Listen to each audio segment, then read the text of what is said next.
Alors, bonjour à tous, mon nom est François Letarte. Bienvenue sur ma chaîne JDR des 30, une chaîne consacrée aux jeux de rôle sur table. Donc, je suis drôliste très, très spontané. Je viens tout juste de finir ma dernière partie de Draconis. Donc, je vais faire un retour très, très à froid de Draconis, de Draconis de cette année.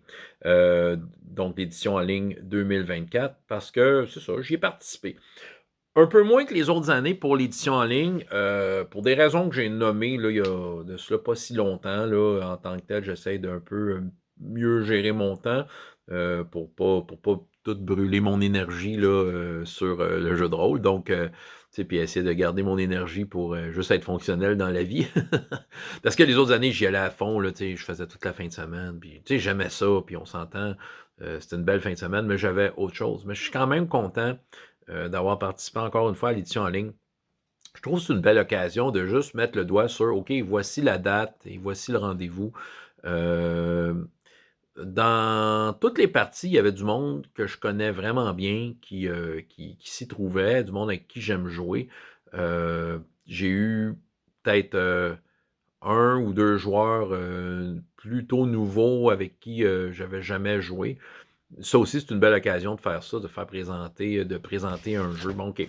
Fait que moi, j'y étais, étant donné que je voulais pas me lancer dans l'apprentissage d'un nouveau jeu, j'ai été avec tout simplement Chronique oubliée Mini Fantasy, que je maîtrise entièrement, et deux One-Page Dungeon. Le premier One Page Dungeon que j'ai présenté, c'est le temple de Mcus. Donc, c'est un gros nez qui coule. C'est une aventure qui se passe dans la morve, littéralement. Où est-ce qu'il y a des microbes et c'est ça, il y a comme des gobelins qui ont comme corrompu un temple du dieu Mucus qui prévient et qui empêche les gens d'avoir le rhume. C'est ça, mais là, tout le monde va avoir le rhume va s'étendre dans le royaume, tout ça. Donc, il y avait Nicolas, que je vois à chaque Draconis en ligne, je pense depuis qu'il y a des Draconis en ligne. Justin, avec qui j'avais joué dans le passé, au moins une ou deux occasions. Il a joué dans mes quelques premières parties que je faisais avec RPGS, entre autres. Il y avait Philippe, que j'ai partagé tellement de tables avec lui en ligne, Draconis, donc toujours un plaisir. Et quelqu'un que Philippe connaissait, Martin. Donc, écoute, ça a été super agréable. C'est ça, j'aime ça faire Chroniques oubliées. Je trouve que c'est des petits donjons de classiques puis tout ça. C'est le fun de mettre des défis, de mettre toutes sortes de bâtons dans les roues dans les joueurs, savoir de quelle façon ils vont s'en sortir. C'est le temple d'Emcus, il y avait toutes sortes d'enjeux. Là. Il y avait des enjeux de microbes, il y avait des enjeux des enjeux de microbes, des enjeux de déplacement, tout est comme, des places où il y a des microbes, il y a c'est gluant, tout ça, des enjeux d'essayer de trouver des antidotes, des poisons, de déjouer des pièges. Les joueurs m'arrivaient avec toutes sortes de solutions ingénieuses.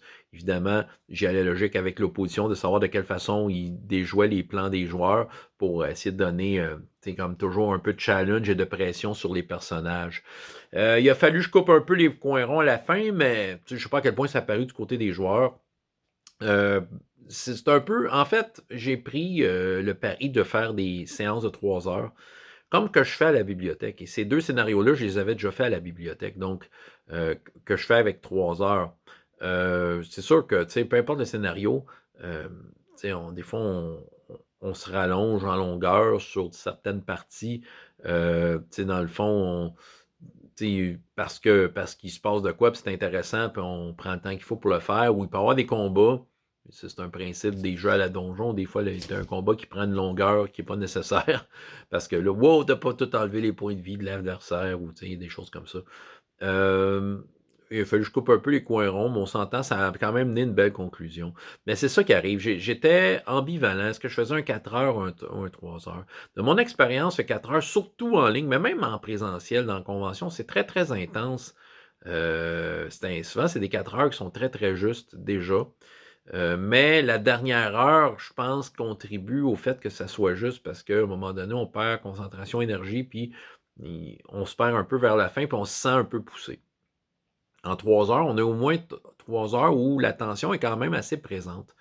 Fait que j'ai comme préféré ça d'une certaine façon, puis, tu sais, tant qu'à couper les coins ronds, tu sais, on le fait, tu sais, puis c'est ça. De toute façon, c'est ça, comme je dis, j'ai coupé les coins ronds sans... J'ai pas l'impression que j'ai vraiment enlevé du défi. C'est peut-être juste que, tu sais, il y avait un boss de la fin qui était qui n'était pas un vrai challenge, mais en même temps, je me disais, tu sais, dans le contexte de l'aventure, à quel point c'est un vrai challenge. Moi, je pense que c'est plus un épine dans le cul dans le royaume qu'il fallait régler, donc c'est pas nécessairement un surpuissant ennemi. Il était considérable, mais c'est correct. Tu sais, je pense que les joueurs aussi, ça veut dire, ont contribué à faire en sorte que la finale se fasse bien et rapidement parce que ils avaient des bonnes idées. Ensuite, j'ai été joueur dans une partie de Donjons et Chatons. Ouais, au départ, que je devais faire avec ma fille, mais que ma fille n'a pas pu être là parce qu'elle avait finalement une fête d'amis, donc elle préférait sa fête d'amis.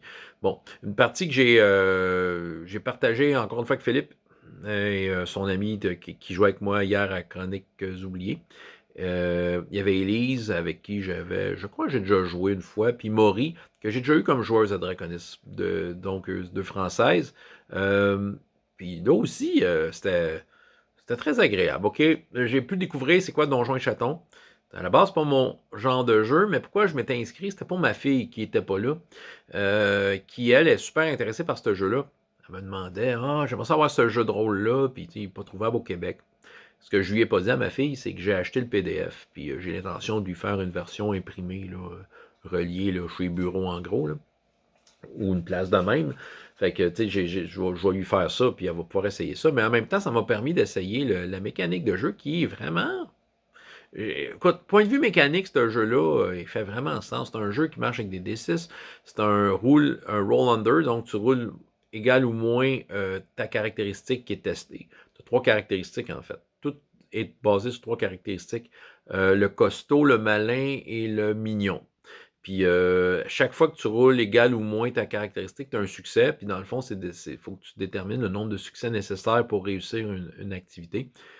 Puis en fait, tu roules 3d6 aussi au départ. Fait que tu peux as déjà des chances d'avoir 3 succès. Mais tu sais, mettons des avantages, un dé de moins, un avantage, un dé de plus. Si tu as une compétence, ça devient un avantage. Tu peux avoir des objets les outils qui t'aident, te permettent de relancer des dés qui n'ont pas réussi. Donc, je trouve qu'il y a moyen de jouer avec tous ces paramètres-là qui sont bien intéressants. Tous les personnages lancent de la magie, donc on est super efficace dans la magie et tout ça. Puis, ouais, tu sais, moi j'avais un genre de druide, un chat un peu sale. Euh, j'ai l'impression que c'est un scénario qui est offert par le livre de base parce que ça veut dire tout était accompagné vraiment de plein d'images qui étaient très précises par rapport à ce qu'on vivait, donc probablement que c'était un scénario du livre de base. Avec une conclusion relativement surprenante, en fait, on pensait, sans rien spoiler, on pensait à un kidnapping, finalement, c'était pas tout à fait ça, donc c'est ça, on tombait sur des zones grises à la fin. Euh, mais c'est ça. Je dirais que à la fin, j'ai senti que le rythme manquait. T'sais, on s'est peut-être. Moi, je pense qu'on s'est un peu étendu un peu au début, un peu trop sur certains détails. Juste avant que la partie parte, je pense qu'on a passé 35 minutes là, à juste expliquer le jeu, choisir nos personnages, et tout ça. Je comprends que d'une certaine façon, si on aurait tous fait nos devoirs, parce qu'on avait quand même reçu l'info avant, ça aurait été plus vite, mais bon, je n'ai pas fait ça, il n'y a personne qui l'a fait. Fait que là, c'est sûr que là, il fallait comme un peu faire cette partie-là à ce moment-là. Donc, euh, oui, il y avait de l'explication, puis beaucoup d'explications de l'univers en tant que tel, parce que Donjons et Chatons, c'est tout un univers là, qui est quand même son petit lot de complexité. Oui, il y a quelque chose, Donjons et Chatons, de très intéressant. C'est comme un mélange de fantasy post-apocalyptique, puis que c'est ça, les chats règnent. Il y a un mélange assez réussi dans cet univers-là. Mettons dans un jeu de la même trame que j'ai déjà essayé, là, par exemple, euh, que je compare. Peut-être qu'il y en a qui vont dire que ça se compare pas, mais moi je vais le comparer pareil, mais My Little Pony, je vois plus de potentiel dans Donjons et Chatons avec ce que j'ai essayé. C'est ça, mais c'était quand même très agréable. Tout le monde avait son moment pour briller, tout ça. Comme je dis, parce qu'on a peut-être brûlé du temps qui n'était peut-être pas entièrement nécessaire au début, ben écoutez, on a peut-être perdu, on n'a peut-être pas réussi à faire la fin entièrement. En fait, c'est ça, tu sais, même qu'il a fallu que je quitte la partie, parce que moi, j'en avais une tout de suite après, dont je vais vous parler. Mais en tant que tel, tu sais, reste que c'était, tu sais, c'est peut-être la seule chose que je trouve un peu dommage, parce que je trouve qu'il y avait quand même pas mal de choses intéressantes dans ce scénario-là. On a fait un peu les coins ronds à la fin. Mais ça, tu sais, en tant que tel, tu sais, c'est-tu vraiment un problème? Je veux dire, moi, je pense que c'est une caractéristique de game de convention, ça arrive tout le temps. Comme je dis, j'ai fait des coins ronds sur ma propre partie des Chroniques oubliées la veille, fait que là, c'est sûr que là, j'ai senti le coin rond à la fin. Mais c'est ça, mais tu sais, écoute, l'animation, écoute, Meneuse de jeu Maury, quand même, pour l'ambiance, elle comprend très bien son univers. Ça. Et j'avoue que c'est un jeu qui a été, entre autres, développé par le Grom, fait que c'est sûr que moi, j'étais déjà vendu d'avance. C'était ses illustrations, fait que j'étais bien content d'avoir un personnage qui était illustré par le Grom lui-même. Donc, tout ça est vraiment bien agréable. Belle mécanique, belle animation, belle participation pour embarquer dans cet univers-là. Puis dans un scénario qui était destiné aux enfants, mais il n'y avait aucun enfant autour de la table, mais je dirais que ça m'a convaincu. Moi, je trouve ça meilleur que My Little Pony. Même si My Little Pony a beaucoup de qualité, mais j'ai moins embarqué dans My Little Pony de mon expérience, tandis que là, la partie telle qu'elle m'a été présentée m'a convaincu. Est-ce que je vais y jouer? Je ne sais pas, mais reste que ma fille, je vais pouvoir la diriger là-dedans et avoir une certaine motivation à le faire. C'est ça. Donc, Tronjon et Chaton, je recommande.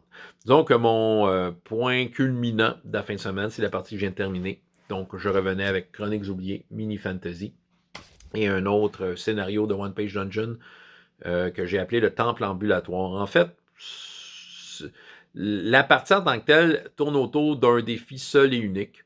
Il y a un temple qui s'est transformé en robot géant qui s'en vient détruire la ville. Il faut arrêter ça. Donc, c'est sûr que là, c'est de faire face au gigantisme et tous les petits problèmes qu'il peut y avoir à l'intérieur et tous les problèmes d'être dans un espèce de robot qui marche quand tu t'es accroché quelque part puis que la jambe lève puis t'es accroché après la jambe. Fait que c'est de te retenir, de ne pas tomber, tout ça. Puis c'est ça, il y avait plusieurs petits problèmes qui étaient posés aux joueurs et qui faisaient travailler. Hein, c'était très, très varié comme aventure.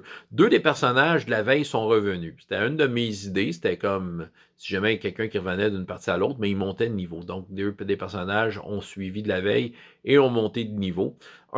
D'ailleurs, Justin qui jouait, lui, il s'était créé son personnage. J'avais offert aux joueurs, aux participants, avant de pouvoir feuilleter le livre et de créer leur personnage. Donc, lui, il a pris cette option-là.